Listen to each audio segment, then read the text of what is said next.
Welcome to the deep dive. This is where we really get into the sources, the research, all our notes, and try to pull out the absolute key takeaways for you.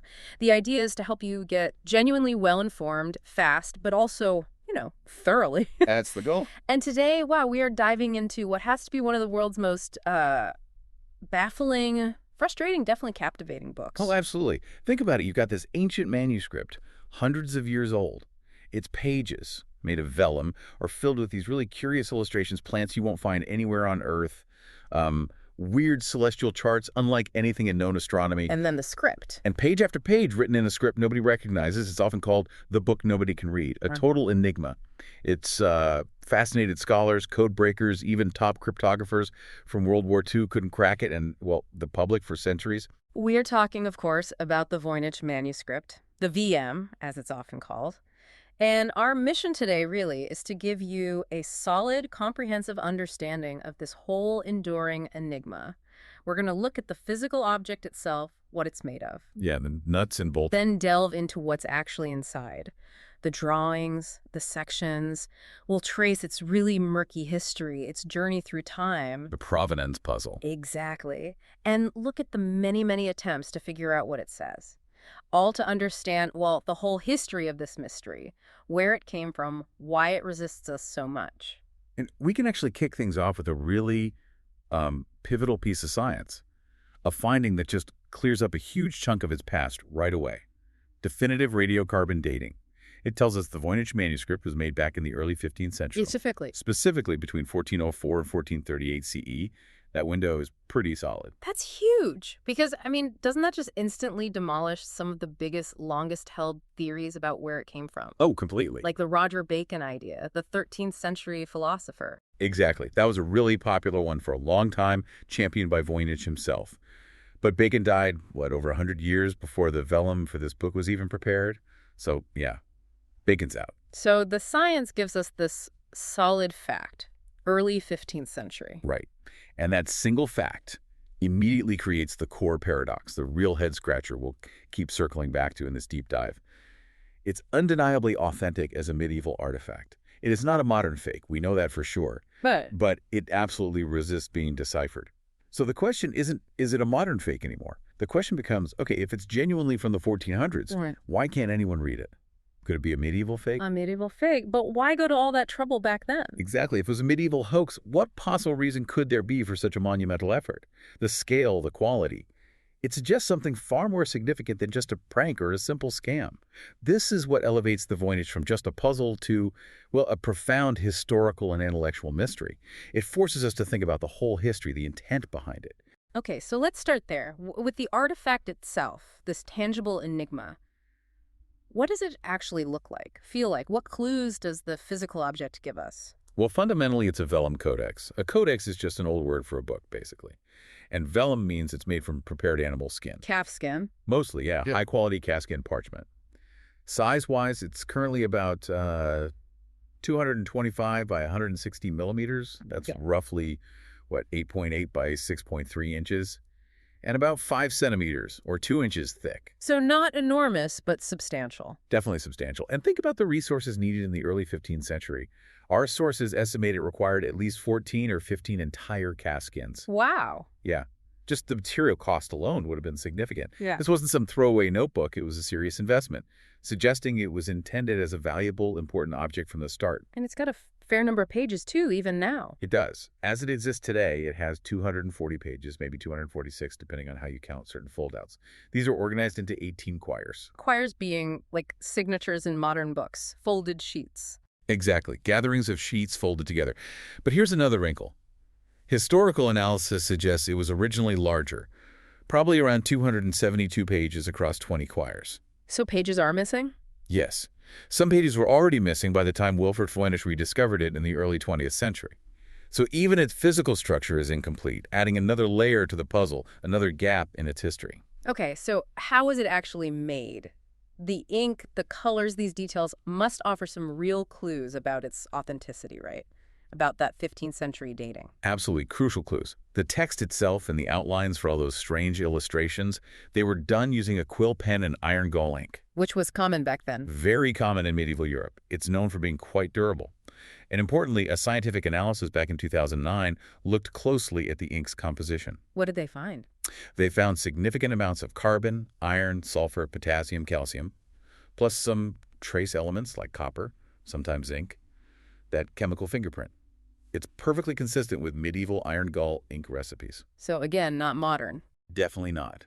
It's another strong piece of evidence, nailing it to that period and ruling out later forgery claims.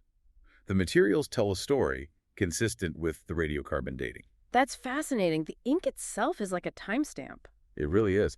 And interestingly, when you look really closely under a microscope, the ink used for the drawings looks essentially identical to the ink used for the script. Meaning? It strongly suggests that the illustrations and the text were created around the same time, probably by the same group of people, maybe even the same person in some sections. Coordinated effort. And the colors, were they added then too? The colored paints, mostly blues, whites, red browns, and greens, were applied to the ink outlines. They might have been added slightly later, but the analysis of the pigments also checks out for the 15th century. Like what? What kind of pigments? Well, the green paint, for instance, uses copper and a copper chlorine resonate. The red-brown uses things like red ochre, hematite, iron sulfide. Again, all materials readily available and commonly used by artists and scribes back then. Everything points to that early 15th century window. Okay, so we have this very well-made, clearly expensive book from the 1400s using authentic materials. What about the way it was put together, the artistic process? Any clues there?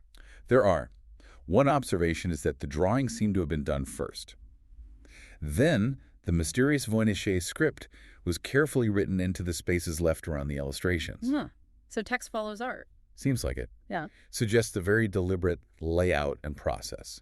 Now, the color palette is relatively limited, mostly those browns, greens, and blues, with only occasional splashes of red or yellow. What does that suggest? Well, some have speculated that maybe the creator or the patron didn't have vast resources, maybe limited funds for expensive pigments like bright reds or golds, but... But the vellum itself was expensive. Exactly. The sheer quality of the vellum and the huge amount of work involved kind of contradicts the idea of it being done on the cheap. So the limited palette might be an artistic choice, or maybe reflects the availability of certain pigments where it was made. It's another small puzzle within the larger one.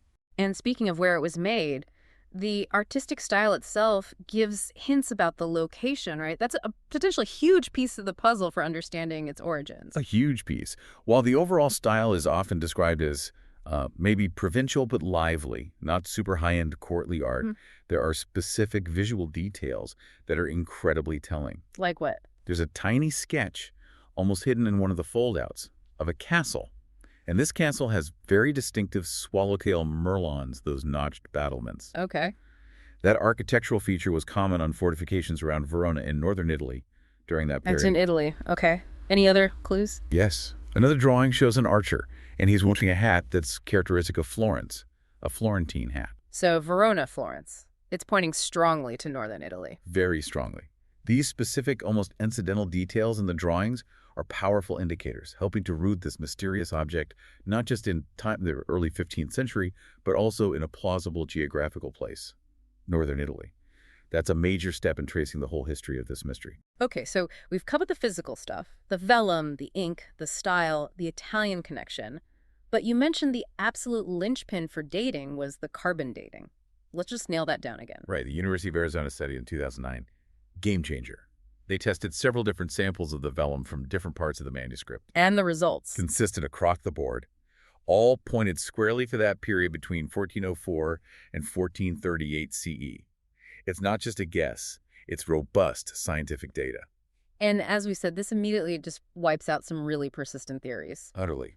That Roger Bacon theory, which Voynich himself pushed so hard, gone. Bacon was long dead.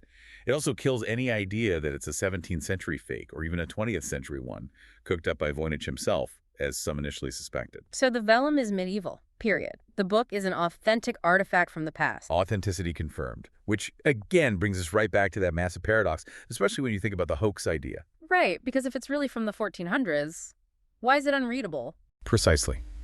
The question shifts dramatically. It's not if it's a fake, but could it be a medieval fake? And if it was a hoax created back then, why? What possible motivation could justify such an incredible effort? You mentioned the scale before. Yeah, the sheer scale and quality. Think about getting the vellum, preparing it, designing the illustrations, writing out 240-plus pages in this weird script. It was a monumental undertaking in the 15th century. Huge investment of time and money. So if it were a hoax, it wasn't just a quick joke. Not at all. It would have to be an incredibly elaborate, sophisticated deception, suggesting a really substantial underlying purpose, maybe trying to fool a wealthy patron, maybe some kind of intellectual game. We don't know. But the authenticity forces us to consider these deeper, more complex possibilities about its origin and intent. That's central to the whole history of this thing. Okay, so who actually did this monumental work? Was it one person locked away somewhere? Or a team effort? The evidence points towards a team. Handwriting analysis has suggested anywhere between 2 and 8 different individuals might have been involved. 8 people. Wow. Well, more recent, very precise digital paleographic analysis, particularly by Lisa Fagan Davis, has refined that. She identifies 5 distinct scribal hands. 5 scribes. That tells us it wasn't a lone genius. It was a collaborative project, like many big medieval books, right? Exactly. More like a scriptorium or workshop environment, perhaps. So with 5 different people writing, how did they organize the work? Was it systematic? It seems so. The analysis suggests a clear division of labor. For example, it looks like one scribe was responsible for the entire astronomical and astrological section, Okay. and maybe 2 others collaborated on the sections that look like recipes. This points to coordination, planning. And the script itself, does it vary a lot between the different hands? That's what's really fascinating. Despite having multiple scribes, the script itself is remarkably consistent in character. And maybe even more telling, there are very few visible erasures or corrections anywhere in the manuscript. What does that imply? It strongly suggests the scribes were very comfortable with the script. They knew it well.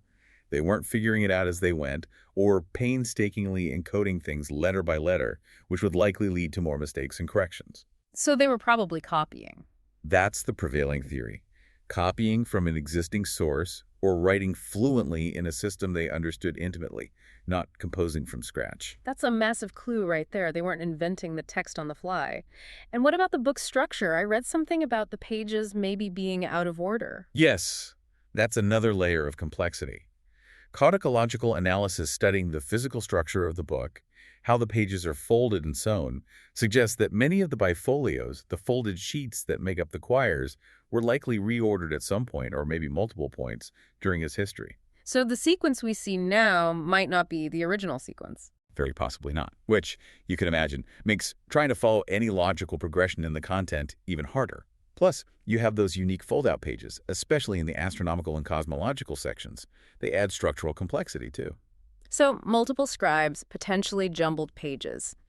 How does this impact the efforts to actually decipher the thing? It must make it exponentially harder. Oh, absolutely. The fact that there are multiple hands involved, even if the script looks broadly consistent, introduces a fundamental challenge. An early researcher, Prescott Currier, back in the 70s, even proposed that based on statistical differences, there might be 2 distinct languages, or maybe dialects, within the manuscript. 2 languages, seriously. He called them language A and language B. Language A seemed to dominate the herbal sections, while language B was more common in the balneological, the bathing ladies section, and astrological parts. They had different statistical properties, different common words. Wow, so if he was right, finding one single key to unlock the whole thing would be impossible. Exactly, that's the implication. Now, it's still an ongoing debate. More recent, very comprehensive quantitative analyses tend to disagree with the idea of 2 completely separate languages. What do they suggest instead? They generally agree on the multiple scribes, but they think the differences Currier saw might be more about stylistic variations between the scribes, or perhaps different subject matter influencing word choice, rather than 2 fundamentally different underlying languages or codes. But settling that debate is crucial, isn't it? Paramount, because your whole approach to decipherment depends on it. If it is multiple languages or multiple encoding systems, you need multiple keys. If it's one language with scribal quirks, you need to figure out how to account for those variations. Making the wrong assumption here. Could lead you down a dead end for years. Precisely. It could explain, in part, the perpetual failure we've seen. This question of linguistic homogeneity, or lack thereof, is absolutely critical to the whole history of trying to solve this mystery. Okay, so we have this incredibly crafted, baffling book from the 15th century. Let's move on to its journey after it was made, its provenance. How did it survive? How did it eventually surface into recorded history? Right. Its hidden journey. Its formal debut in documented history is remarkably specific. Oh. August 19th, 1666. 1666. Okay. What happened then? On that day, a man named Johannes Marcus Mercy, he was a scientist in Prague, rector of the university there, sent the manuscript from Prague to Rome, to Athanasius Kircher. Kircher, the famous Jesuit scholar, the polymath. The very same. Kircher was renowned for his attempts to decipher ancient scripts, including Egyptian hieroglyphs, though, spoiler alert, he wasn't very successful with those either. But he was the go-to guy for mysteries like this back then. And how do we know this? Was there a letter? Exactly. Accompanying the manuscript was a signed letter from Marcy himself. This letter is absolutely crucial. It's our primary, solid documentary source for the manuscript's earlier known history, one of the few real anchors we have in its timeline. So what did the Marcy letter actually say? Who owned it before Marcy? The letter explicitly states a few key things. First, that the book had been bequeathed to Marcy by an intimate friend. This friend was later identified as George Beresch, an alchemist also from Prague. Okay, Beresch to Marcy. Who had it before Beresch? Marcy writes that the manuscript had previously belonged to Emperor Rudolf II. The Holy Roman Emperor, Rudolf II of Habsburg, the one obsessed with alchemy and the occult. That's him. Based in Prague. According to Marcy's letter, Rudolf acquired it for a huge sum, 600 gold ducats, a fortune back then. Wow. And did the letter mention anything about who Rudolf bought it from or who wrote it? It mentioned a Dr. Raphael, thought to be Raphael Sobierd-Manischewski, another figure connected to Rudolph's court, who apparently claimed the author was Roger Bacon. Ah, the Bacon connection again, even back in the 1660s. Yes, that theory was already floating around then, even though we now know the timing is impossible. The letter doesn't say who sold it to Rudolph, though, just that Rudolph owned it and paid dearly for it. So this letter is like a time capsule, giving us names, a price, and the beginnings of its documented journey. Okay, let's trace that chain. Emperor Rudolph II, reigning 1576 to 1611. He likely bought it for 600 ducats. Now, for ages, people thought John Dee sold it to him, right? The English occultist. That was the theory Wilfred Voynich himself really pushed. John Dee and his associate Edward Kelly were known to have visited Rudolph's court. It seemed plausible, but No actual proof? zero substantiating evidence. There's no record Dee ever owned it, no record of the sale. So that idea, while romantic, is now widely rejected by serious researchers. It's another dead end in tracing the manuscript's history. So if not Dee, who might have sold it to the emperor? More recent scholarship points to a different, perhaps more plausible candidate, Carl Weidmann. He was a doctor, collector, and book dealer from Augsburg. And the connection? Well, there's some evidence Weidmann was dealing with Rudolph around 1599, and the potential price seems to match the 600 ducats mentioned in the Marcy letter. It's not definitive, but it's a stronger lead than Dee. Okay, so Rudolph probably buys it around 1599. Who gets it after him? After Rudolph, it seems to have passed to Jacobus Ortikida Tepanek, who was also known as Jacobus Sinapius. Who was he? He was Rudolph's imperial chemist, his pharmacist, and director of the emperor's botanical gardens. His name, along with a title, was actually inscribed on the first folio of the manuscript sometime after 1608. It was later erased, but ultraviolet light revealed it. So we know he owned it. How did he get it from the emperor? The speculation is he might have received it from Rudolph's estate after the emperor died in 1611, possibly as compensation for unpaid debts or services. Rudolph wasn't always great at paying people. Right, so Ortikida Sinapius has it. Then who? Then it eventually ends up with George Beresch, that alchemist Marcy called his intimate friend. Beresch owned it by the 1630s, and he was apparently obsessed with it. Obsessed how? He was desperate to decipher it, so desperate that he actually sent a partial copy, a transcription of some pages, to Athanasius Kircher in Rome way back in 1639, begging for help. So Kircher knew about it even before Marcy sent the whole book? Yes. Beresch initiated contact decades earlier, but Kircher seemingly didn't engage much then or couldn't help. Beresch held on to it until his death, sometime between 1646 and 1662. And he left it to Marcy? Correct. He bequeathed his library, including the Voynich Manuscript, to his friend Johannes Marcus Marcy. And Marcy, perhaps remembering Beresch's earlier attempt, decided to try Kircher again, sending the actual manuscript in 1665 or 1666 with that crucial letter. So Kircher, the great Jesuit scholar, finally gets the real thing. Did he crack it? Did he figure anything out? Sadly, no.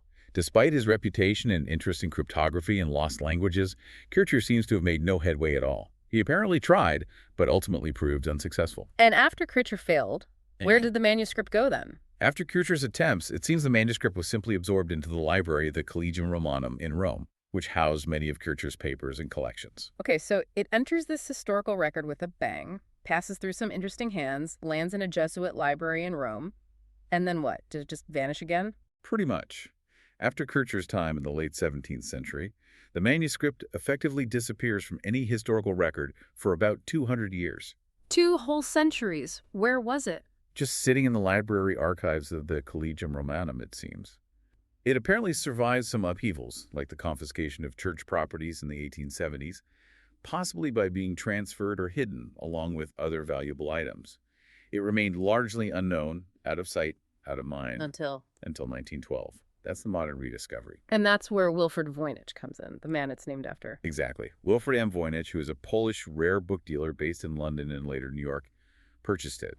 He acquired it as part of a larger collection of manuscripts he bought from the Jesuit college at Villa Mondragone near Rome, which was connected to the Collegium Romanum. And he knew immediately it was something special. Oh, he certainly seemed to think so. Initially, he kept his acquisition somewhat secret, maybe to build mystique or research it himself. But then he began actively promoting it, exhibiting it, and trying to get it deciphered. And he was absolutely convinced it was written by Roger Bacon. Even though the dating now proves that impossible. Right. But back then, without carbon dating, the Bacon theory seemed plausible to him and others. When Voynich died in 1930, the manuscript passed to his widow, Ethel Lillian Voynich, who was famous in her own right as the author of The Gadfly. And after her. It went to Voynich's former secretary, Anne Nill. She held on to it until 1961, when she sold it to another prominent rare book dealer, Hans P. Krauss of New York. Krauss. And how did it end up at Yale? Krauss tried to sell it for a hefty sum but found no buyers. Eventually, in 1969, he generously donated it to Yale University's Voynich Rare Book and Manuscript Library, and that's where it resides today, meticulously cared for and, crucially, digitized and available for anyone in the world to study online. It's home for the last half-century or so. It's quite a journey. But you mentioned earlier this phrase, pure poison, for a scholarly career. That sounds intense. Tell me more about that aspect of its history, the human cost of this obsession. Yeah, pure poison. It's a striking term, isn't it? But it reflects a real phenomenon surrounding the manuscript. Think about those debunked theories we discussed. Bacon John D. Right, the Roger Bacon theory, pushed so hard by Voynich and an early researcher named William Newbold, completely collapsed with the carbon dating. The John D. Edward Kelly theory. No evidence, no longer accepted. This pattern of high-profile, confident claims followed by definitive debunking or just failure has had consequences. Consequences for the researchers involved. Yes. It's led to the manuscript gaining this reputation as a reputation trap. A reputation trap. Explain that. The allure is immense, right? Imagine being the person who finally solves the Voynich manuscript. It's incredibly tempting. But the track record is just brutal. So many people, including very smart, capable scholars and cryptographers, have tried and failed, sometimes spectacularly. And in some cases, making bold, ultimately unproven claims has negatively impacted their professional standing or credibility. So academics become wary, cautious about touching it. Exactly. There's a palpable skepticism, a heightened sense of caution within the academic community whenever a new solution is announced. It's understandable given the history. This dynamic, this sort of scholarly apprehension, is part of the manuscript's ongoing story, part of the whole history of the mystery itself. It shapes how research is done and how claims are received. So we've traced its known path, but you highlighted these big gaps in its history. Those blank spots must really fuel the speculation, right? Oh, hugely. These gaps are fundamental to its enduring mystique. You've got that big void between its creation in the early 15th century and when it pops up with Rudolf II in the late 16th century. That's over 150 years unaccounted for. Where was it? Who had it? And then the later gap, too. Right, the roughly 200 years between Kircher having it in the late 17th century and Voynich buying it in the early 20th. 2 centuries of silence. And these gaps, combined with Voynich's initial secrecy about where he got it, that just opens the floodgates for theories. Absolutely. It directly fueled all that rampant speculation, the Bacon connection, the D theory, all sorts of other wilder ideas. Because when you have no solid chain of ownership, people fill in the blanks with imagination. It creates this narrative of a hidden history. Makes it easy to project almost anything onto it. Precisely. It makes establishing a definite, verifiable context for its creation and original purpose incredibly difficult. Now, recent discoveries have helped plug tiny holes, like finding a bookplate label, linking it to Petrus Beck's, a Jesuit general in the 19th century, confirming its presence in their library then. and identifying Carl Weidman as a plausible seller to Rudolph. These are crucial bits of detective work. But the earliest history. Still largely conjectural. Hmm. Where was it before Rudolph, who commissioned it in northern Italy? Why? Those first 150 years are almost a complete blank. And that massive unknown at the very beginning just perpetuates its enigmatic aura, keeping the core of the mystery intact. Okay, let's turn from the journey of the book to the journey inside the book, the content, the illustrations. What do we actually see when we open this visual riddle? Well, the first impression is just richness combined with strangeness. Nearly every single page has text in that unknown Voynich script, and most pages, all but about 20, also have color drawings. What's the typical layout like? Usually, it's a single column of text. The right margin is often a bit ragged or indented, not perfectly justified. Paragraphs seem to be clearly marked, often with a little star or flower-like symbol in the left margin. Sometimes you see text integrated right into the drawings or appearing as labels next to parts of illustrations. And the content is usually divided into sections, right? Based on the pictures. Correct. Scholars conventionally group the contents into about 6 thematic sections, though the boundaries aren't always perfectly clear. Let's break those down. What's the biggest section? That would be the herbal section. It takes up about 112 folios, nearly half the book. Typically, each page shows 1 or 2 plants, sometimes with roots, leaves, flowers detailed, alongside several paragraphs of Voynich's text. Like a standard medieval herbal book. The format is similar to European herbals of the time, which were used for medicinal purposes. But here's the massive problem. Botanists have studied these drawings intensely, and basically none of the plants depicted can be unambiguously identified with any known species. None at all. Pretty much none. Some look vaguely familiar, maybe composite, maybe just fantastical. Some drawings in this section are actually larger, cleaner versions of sketches found in what's called the pharmaceutical section. So what's the debate? Are they real plants drawn weirdly or just made up? That's the core question. Are they attempts to draw real plants, maybe from the Mediterranean or Italy, but with weird, fanciful additions like roots, shaped like animals, or little figures? Or are they complete inventions, hoaxes, products of pure imagination? Any other theories about the plants? One fringe theory suggested they might be plants from the Americas, drawn perhaps in the 16th century, which would contradict the 15th century dating. But that hasn't gained much traction. The key takeaway here is that even the most straightforward-seeming section, the plants, is deeply ambiguous. It resists easy interpretation, forcing us to question the manuscript's entire purpose.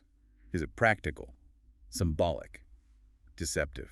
So if you can't even identify the plants, what hope is there for the rest? What's the next section? The astronomical section. This covers about 21 folios. It's filled with circular diagrams, mandalas almost, that definitely suggest astronomy or maybe astrology. You see drawings of suns, moons, stars. Well, anything recognizable there, like constellations? Yes, actually. There's a series of 12 diagrams that seem to represent the conventional signs of the zodiac Pisces, Taurus, Sagittarius, and so on, but they're depicted strangely. How so? Each zodiac symbol is surrounded by these rings of tiny figures, usually about 30 of them per sign. They're mostly nude female figures, often holding little stars that seem to have labels next to them in Voynich's. Weird. Any other notable features? Well, the pages for Aquarius and Capricornus seem to be missing, and Aries and Taurus are oddly split across 4 paired diagrams. Plus, this section has some of those really intricate fold-out pages, which are quite unusual for manuscripts of this period. Any interpretations? What might it mean? Theories range widely. Some think it might show a non-standard cosmology, maybe even heliocentric ideas, which would be radical for the early 15th century. Others suggest specific stars shown, like maybe Kokab and Furcad and Ursa Minor, could have been used as a kind of 24-hour clock. And you mentioned something about known words here. Yes, this is one of the few places with non-Voynich script. Around the zodiac diagrams, the names of the months have been added, written in a recognizable language, looks like a Romance language, possibly Northern French or Occitan. A tiny, tantalizing glimpse of something understandable. Fascinating. A tiny clue. Okay, what's next? The bathing ladies. Right, the balneological section. That's about 20 folios. This part is characterized by really dense blocks of continuous text, weaving around drawings of small, usually nude women. They're shown bathing in pools or elaborate tubs, often connected by this complex network of pipes or channels. Some of the women wear crowns. What on earth could that be about? Interpretations vary, as always. One idea is it's a kind of hydrologic section, maybe about water management, rainfall, or therapeutic bathing. possibly linked symbolically to classical water nymphs like the Pleiades or Hyades constellations. Or maybe something more practical. Others have drawn parallels to illustrated medieval women's health manuals, like the famous Trotula texts, which dealt with gynecology and cosmetics. So maybe it's related to women's health or hygiene in some coded way, but again, it's deeply ambiguous. Okay, then there's the cosmological section, more diagrams. Yes, the cosmological section has about 13 folios with more obscure circular diagrams. It includes some of the most spectacular foldouts, especially the famous 6-page foldout known as the Rosette's folio. What does that show? It looks like a kind of map or diagram. It has 9 main circular islands or rosettes, connected by pathways or causeways. These rosettes contain drawings of castles, maybe stars, and one possibly depicts a volcano. It's incredibly complex and visually stunning, but its meaning is totally unclear. Any theories on the Rosette's page? Some analyses suggest it might represent schematic maps of real or imaginary places, or perhaps abstract cosmological diagrams showing different realms or stages of creation. Some researchers see parallels in structure to known medieval cosmic diagrams, even if the details are different. It's one of the manuscript's most iconic and mysterious images. Okay, nearly there. What are the last 2 sections? The pharmaceutical section, about 34 folios. This contains lots of labeled drawings, but not of whole plants, more like isolated plant parts, roots, leaves, seeds, maybe things used in making medicines. You also see drawings of objects that look like apothecary jars or containers. Are they normal jars? Some look mundane, but others are quite fantastical in design. Each little drawing is usually accompanied by a short paragraph of Voynich's text, presumably explaining what it is or how to use it. And the final section? The recipes section, about 22 folios.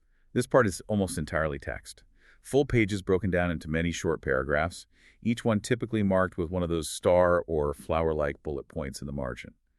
The assumption is these are instructions or recipes, perhaps alchemical, medicinal, or maybe even culinary, but without illustrations, it's even harder to guess. So we have these sections, these images, but you talked about a functional disconnect between the text and the pictures. Why is that so critical? What's the problem? The problem is fundamental. The pictures give us categories, right? Plants, stars, bathing. They provide a visual context. But the text stubbornly refuses to match up in any verifiable way. No proposed decipherment has ever managed to consistently translate the Voynich's text so that it logically explains all the illustrations across all the sections. So a translation that works for the plants doesn't work for the stars. Or it requires completely different assumptions, or it just doesn't make sense. Botanists can't reliably identify the plants from the text supposedly describing them. The astronomical diagrams don't clearly map to known celestial events described in any proposed translation. Some illustrations are just plain fantastical. It's like having an instruction manual where the diagrams show a car engine, but the text describes baking a cake. So the pictures aren't a key. They don't provide a Rosetta Stone effect. Exactly.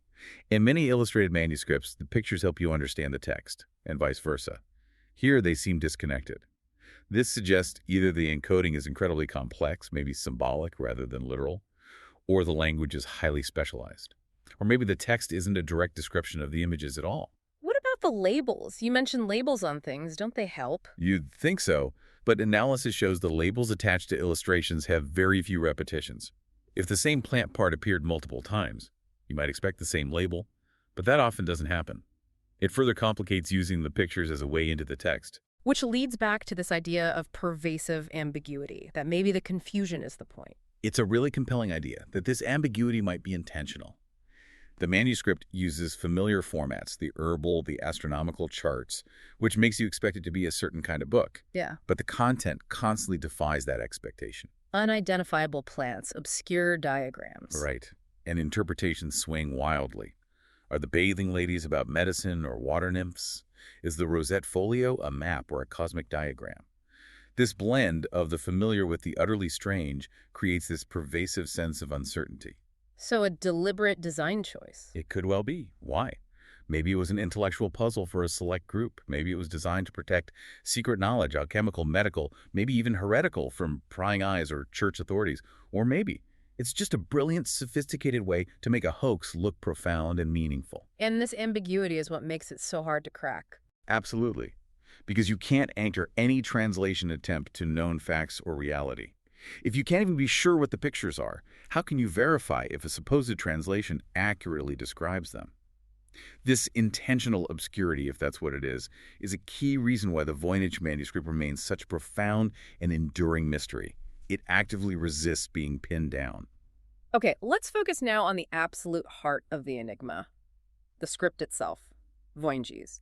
What makes this unidentified language, or whatever it is, so uniquely baffling? Well, first off, Voynich is just the name we give it. It's unidentified, and the general consensus is that it's probably an invented script, not just a known language written oddly. How is it written? What does it look like structurally? It's written very consistently from left to right. Most of the characters, the glyphs, are formed from just one or two simple pen strokes. Pretty straightforward to write. How many different letters are there? There's some debate on the exact number, because some glyphs might be variants of others or maybe combinations. But generally it's thought that about 20 to 25 core characters make up almost all the text. There are a few dozen rarer characters that appear very infrequently. Any punctuation? That's a key point. Yeah.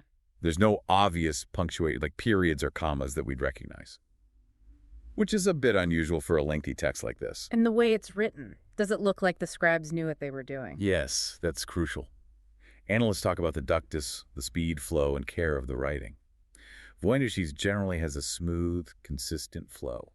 It doesn't look like someone painstakingly drawing symbols they don't understand, or slowly enciphering letter by letter, which would likely involve pauses and look more hesitant. So it implies fluency. It strongly suggests the scribes understood the system they were writing in. They were writing fluidly, as if transcribing something familiar or composing in a system they knew well. This argues against simple, slow, character-by-character encryption. Now, are there any words in the whole manuscript that are not in Voynich's? Any little breadcrumbs of known language? Very, very few. Extremely rare. We mentioned the Latin must names in the zodiac section. There are also a few other instances, some possible Latin letters on the very first page, F1R, a single line that looks like Latin script on folio 17R, a phrase on folio 66R that seems to be High German, their mustile, maybe meaning the orphans share, or something related to wine must, and some distorted Latin script on the last page, F116AV. But that's it, out of 170,000 characters. Pretty much. These are tiny anomalies in a sea of Voyniches. They highlight how pervasive the unknown script is, and maybe how deliberately any known language was excluded or hidden, if it was involved at all. Okay, so this unique script exists in huge quantities. What about its statistical properties? Does analyzing the patterns of letters and words tell us anything useful, or just add more confusion? Ah, the statistics. This is where Voynich gets really weird and paradoxical. First, the sheer scale. Over 170,000 characters. These are grouped by spaces into what look like words, about 35,000 of these word tokens. And among those, researchers have identified around 8,114 unique word types. That's a lot of data to work with. A huge amount. Yeah. And when you analyze it, the text shows a surprisingly structured internal organization. It seems to follow specific rules, almost like grammar or spelling rules. Rules like what? Like how letters are distributed within words. Some characters appear almost exclusively at the beginning of words, others only at the end, and some seem to cluster consistently in the middle. This led to a three-layer model. Some researchers propose like words having a beginning part, a middle part, and an end part. Interesting. Any other patterns? There are characters that look like circles, transcribed often as O, A in the common EVA transcription system. Statistically, these behave somewhat like vowels do. In many languages, they appear frequently and in specific positions. Also, word length is pretty consistent. Most words are between 2 and 10 letters long. Very few are shorter or longer. And you mentioned repetition earlier. That's a key feature, isn't it? Extremely noticeable. The text is highly repetitious.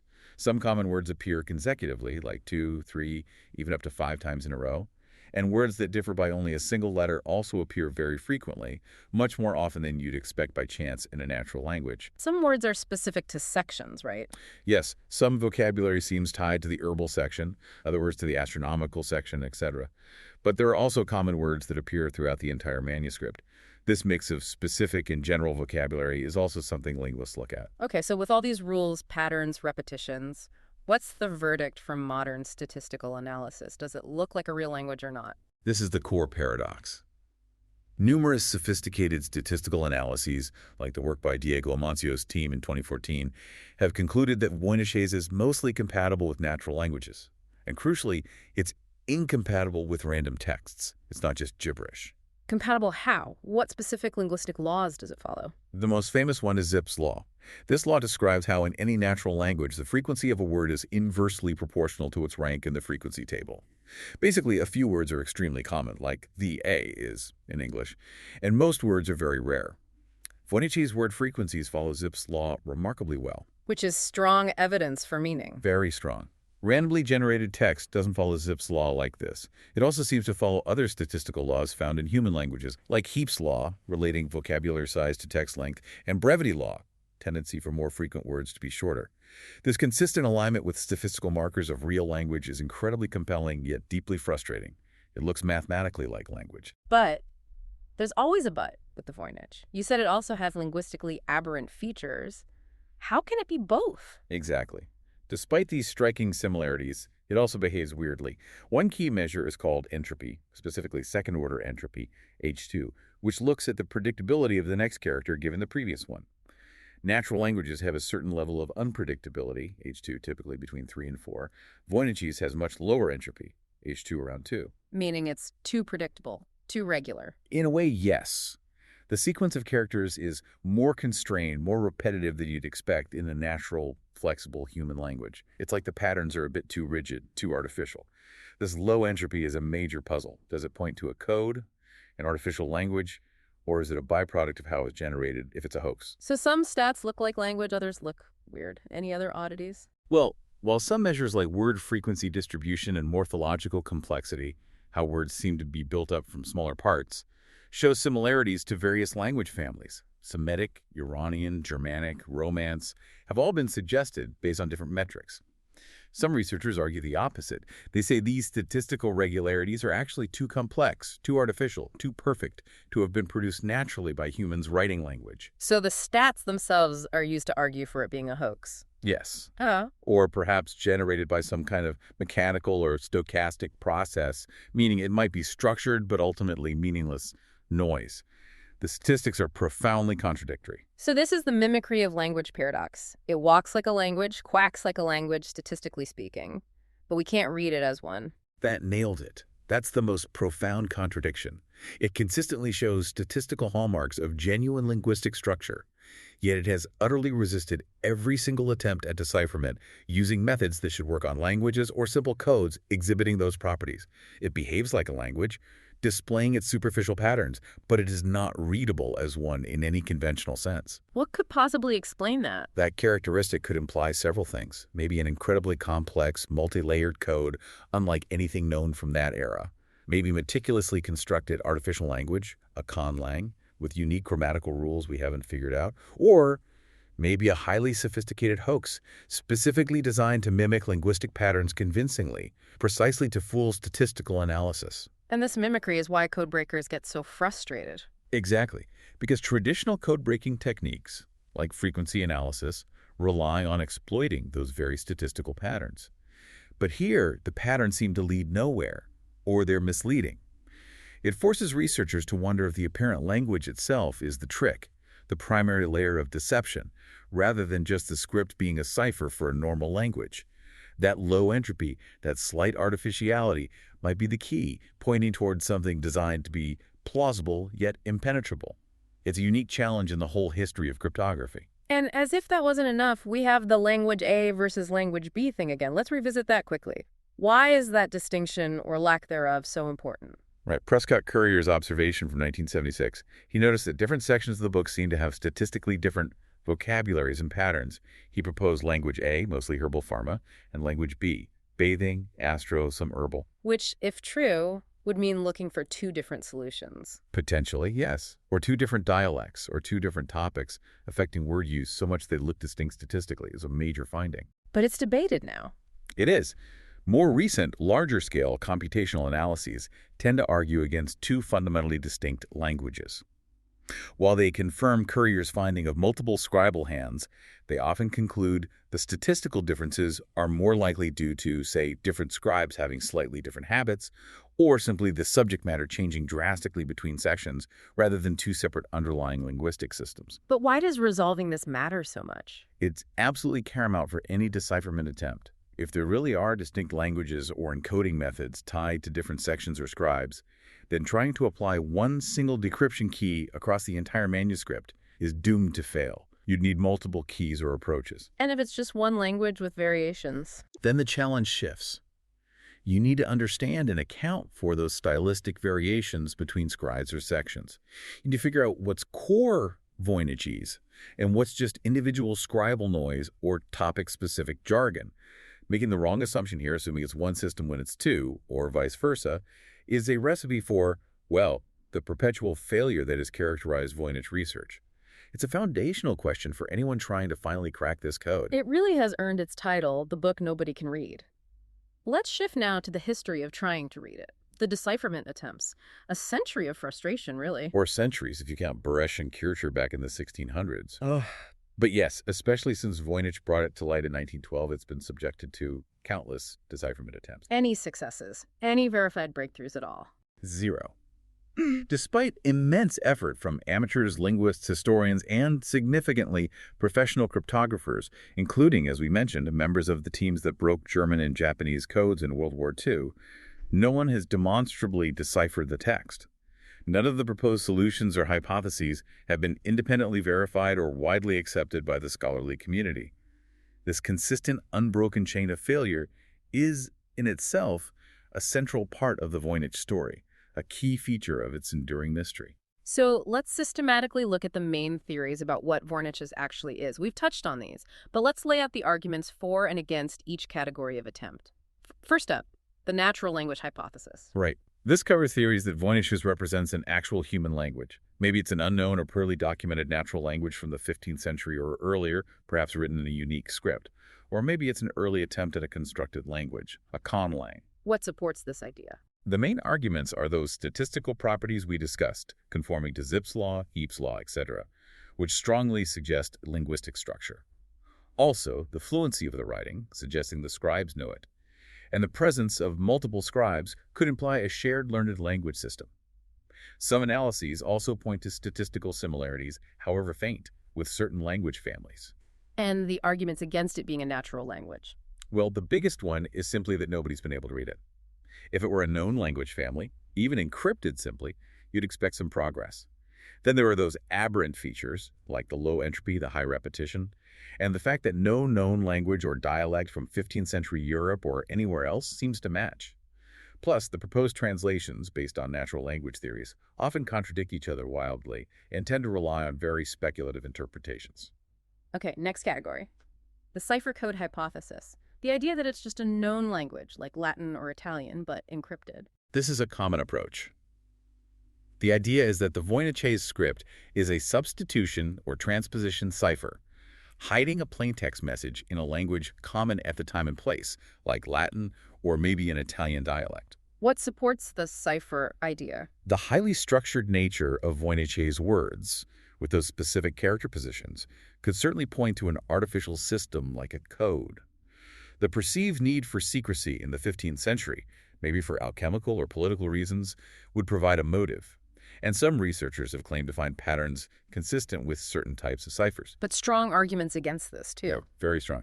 Firstly, complex ciphers, especially polyalphabetic ones where one letter can be represented by multiple symbols, were really only just being developed in the mid to late 15th century, mostly after the Voynich manuscript was likely created according to the dating. Simple substitution ciphers should have been broken long ago by frequency analysis. And the repetitions argue against complex ciphers. Yes. A good polyalphabetic cipher aims to obscure frequencies, meaning the same plaintext word might be encoded differently each time it appears. But in the Voynich, common words, Gluck sequences, repeat identically very often. That looks more like a simple substitution or maybe a codebook system, but again, those should be more vulnerable to analysis. And the clincher. World-class cryptanalysts like William Friedman's team explicitly tried and failed to break it using standard cryptographic techniques.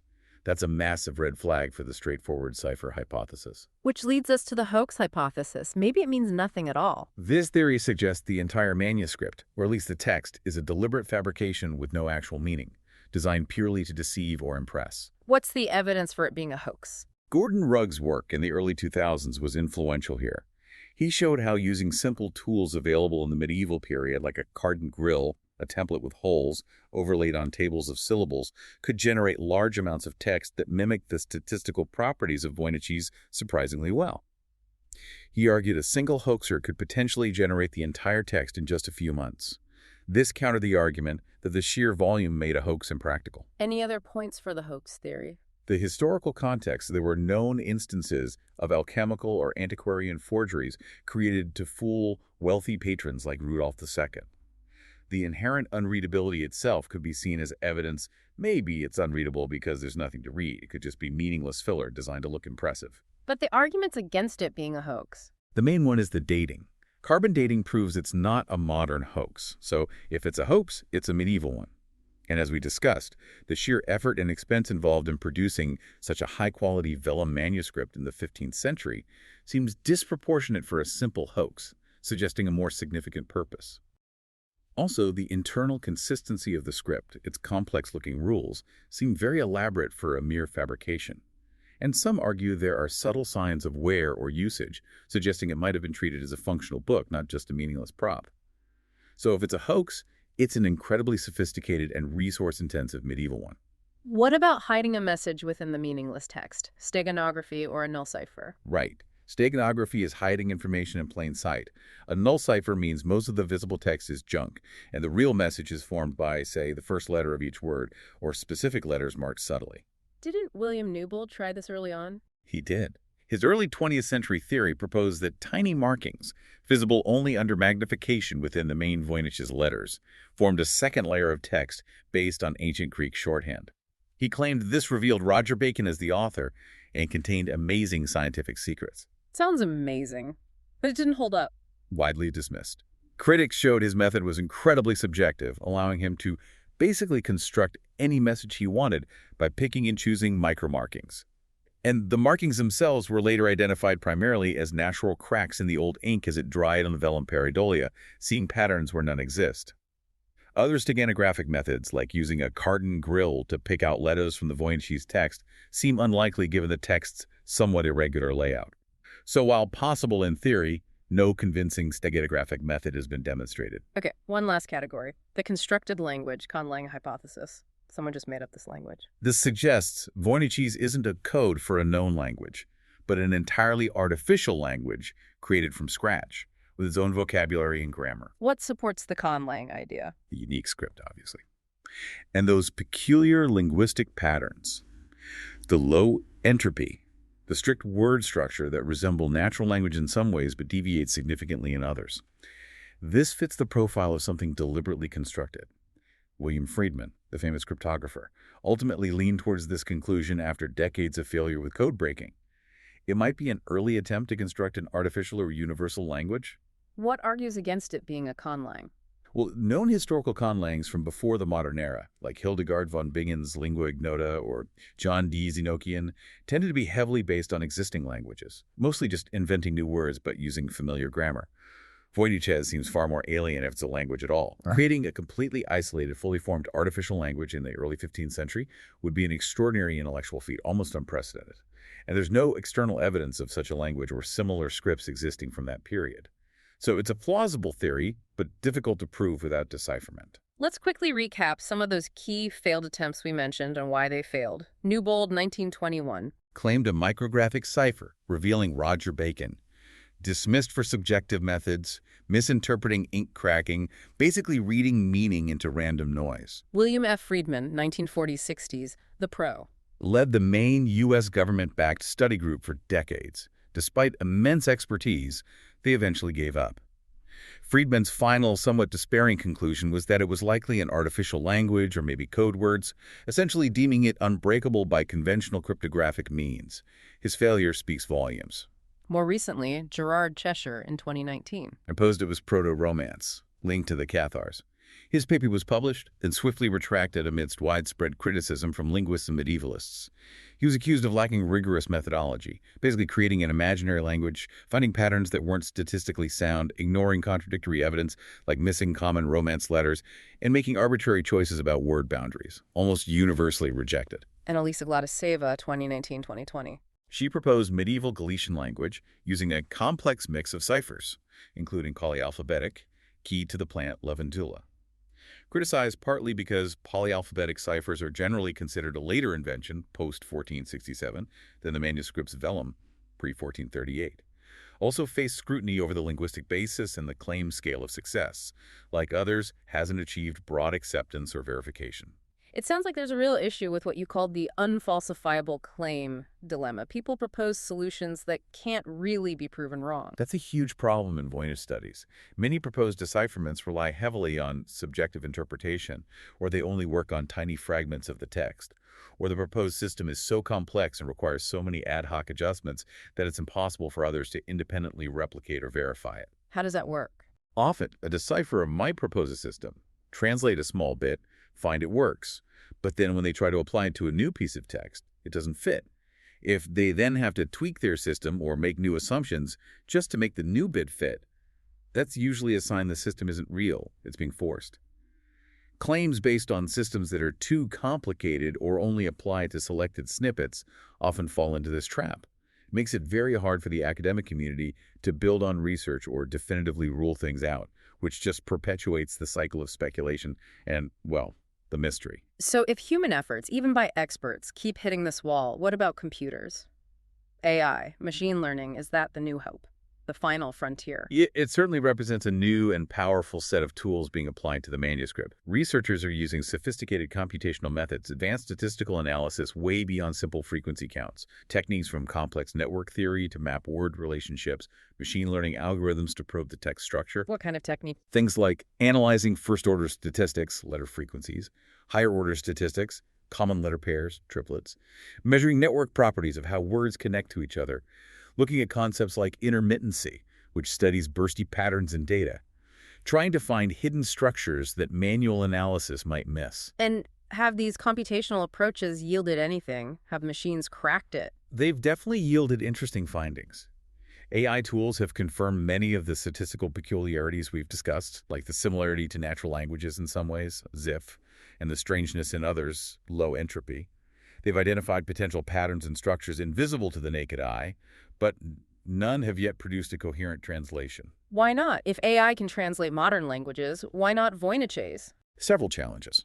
One big one is that the Voynich manuscript is a single, unique data set. Machine learning models usually thrive on vast amounts of data to learn from. Here, there's only one example of Voynichese in existence. Also, the possibility we discussed that parts of the text might be meaningless noise or filler designed to obscure a real message makes it incredibly hard for algorithms to distinguish signal from noise if they don't know what the signal should look like. So, still a challenge, even for AI. Definitely. But despite the hurdles, computational linguistics and AI offer genuinely promising avenues. They might not spit out a full translation tomorrow, but they could uncover crucial hidden properties of the text, maybe reveal its underlying structure or classification in a way that finally points human researchers in the right direction. It's a key area to watch in the future of this whole mystery. So let's try to synthesize. After all this exploration of its history, its content, the failed attempts, why does the Voynich manuscript's mystery ultimately endure? What are the absolute core reasons it remains unsolved? I think it boils down to a few key factors converging. First and foremost, the persistent, complete lack of a definitive translation, or even a universally accepted context for its creation. No Rosetta Stone, no bilingual text, nothing to provide a solid anchor. And the script itself? The script remains the central paradox. Its unique statistical properties mimicking natural language in some ways, being highly anomalous in others, continue to baffle linguists and cryptographers. It defies easy classification. Then there are the illustrations and the history. Right. The ambiguous nature of the illustrations, are they real, symbolic, fantastical, makes them unreliable as aids to translation. And those significant gaps in its historical provenance, especially the first 150 years, make it incredibly difficult to pin down its original purpose or cultural milieu. So basically, still no consensus among scholars. None whatsoever. There is currently no scholarly consensus on the language underlying the manuscript or whether it even contains meaningful content. The debate rages on. Is it an encoded natural language, a sophisticated constructed language, or just an incredibly elaborate medieval hoax? And honestly, progress seems to have somewhat plateaued in recent years, highlighting the need for truly fresh perspectives, or maybe a breakthrough discovery. It's amazing how it's captured the public imagination, too, isn't it? Beyond just academic circles. Oh, massively. Yeah. Its profound mystery has really permeated popular culture. You find references to it in books, documentaries, music, even video games and films. Like the Marauder's map in Harry Potter. That's a great example. The look of the Marauder's map in the films, with its fold-out sections and mysterious script, seems very directly inspired by the Voynich Manuscript's physical appearance and enigmatic nature. Why do you think it resonates so much with the public? Because it's the ultimate unsolved puzzle. The bizarre pictures, the unreadable text. It invites endless speculation. Is it a secret alchemical text? A lost Gnostic gospel? Proof of alien contact? A feminist manifesto hidden from the patriarchy? People project all sorts of ideas onto it precisely because it's unexplained. This cultural fascination keeps it alive in the public eye, constantly drawing new people into its baffling story, adding another dimension to its enduring enigma. So, looking ahead, what are the most promising avenues for future research? Where should efforts be focused to maybe finally make some progress? Future research really needs to be, and increasingly is, interdisciplinary. You need linguists, codicologists, art historians, material scientists, computer scientists all talking to each other. What specific areas look most promising? Well, continued application of advanced computational linguistics and machine learning is key. Not necessarily for a magic translation button, but to uncover subtle patterns, test hypotheses about structure, maybe classify Voyniches more definitively. What about the physical object? More science. Definitely. Further material science investigations on the vellum, the inks, the pigments. Can we learn more about the specific recipes used? Can we detect alterations or later additions? Can DNA analysis of the vellum tell us more about the specific calfskins used and maybe link it to a region more precisely? And studying the script and structure more. Yes. Detailed paleographic studies may be identifying even more subtle distinctions between scribal hands, or variations within a single scribe's work could refine our understanding of how it was composed. And comparative studies looking closely at other unusual medieval manuscripts, maybe those with invented scripts or strange illustrations, might provide crucial historical context or parallels we've missed. So the ultimate objective, the main goal for all this future work. I think the primary objective has to be determining as definitively as possible whether the script contains meaningful content that can be deciphered, or whether it presents merely the appearance of such content. Is there a message there to be found, or is the medium itself the message, perhaps in the sense of a deliberate obfuscation or hoax? That's the fundamental question that needs answering before we can truly understand the manuscript's place in history.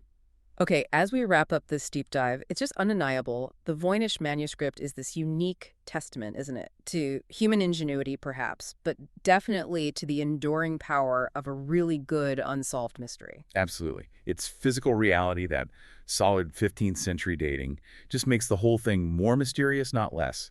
It confirms it's a genuine historical artifact, which makes its resistance to interpretation even more profound. The sheer effort involved, the consistency, the collaboration of multiple scribes, it all pushes back against the idea of it being just a simple, trivial medieval hoax. And the content inside just keeps silent. The rich imagery, botanical, astronomical, those baffling baiting scenes, the cosmological maps that set up expectations, provide a framework, but then the details refuse to resolve. The text refuses to align with the pictures. This disconnect, this ambiguity, whether intentional or not, is a core part of its defense against understanding. And then the script, the ultimate paradox. Voynich itself. It behaves statistically like a language, follows rules like Zipf's law, looks structured and deliberate, yet it yields no meaning. This mimicry of language is perhaps the central cryptographic puzzle, defying conventional analysis and fueling endless debate. The history of attempts to crack it is a history of failure, a testament to its unique resilience. So it endures as this unresolved puzzle because everything about it seems contradictory. The physical authenticity clashes with the content's obscurity. The script's statistical regularity clashes with its unreadability. The historical journey is full of gaps. Exactly. It's a perfect storm of enigma. While new tools from computer science and material analysis offer hope, the fundamental questions remain wide open. It continues to fascinate, to frustrate, and to remind us that there are still things, even tangible objects right in front of us, that defy our understanding. So for you, our listener, here's something to maybe take away and think about. Solving the Voynich manuscript probably won't come from just applying the same old methods harder. It might require a real paradigm shift, maybe a completely new way of thinking about language or codes or even medieval ways of thinking. A new conceptual framework that can somehow reconcile all these contradictory features, the linguistic patterns, the visual ambiguity, the historical silence. What else could this book possibly be? And what does its stubborn refusal to give up its secrets tell us about the limits of our own knowledge, our own ability to interpret the past?